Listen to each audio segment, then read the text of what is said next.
रउआ सबके बीच में बेटी बहन के विदाई गीत सुनावे जात बानी। अच्छा लगी तो लाइक शेयर कमेंट करब जा और आशीर्वाद के चाहना बा। कहे के भाव बा, आंगना से बहारी निकाले में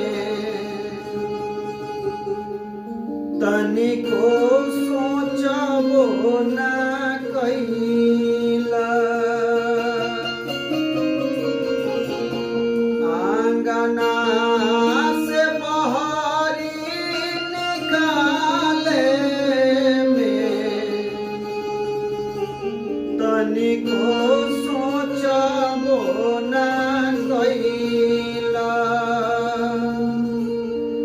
काहे भइला भैया निरदइया,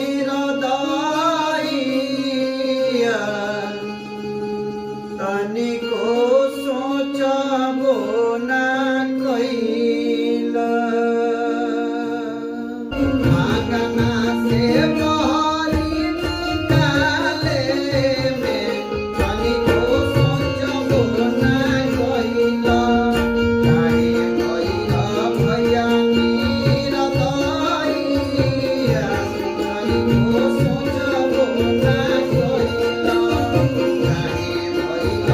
Oh,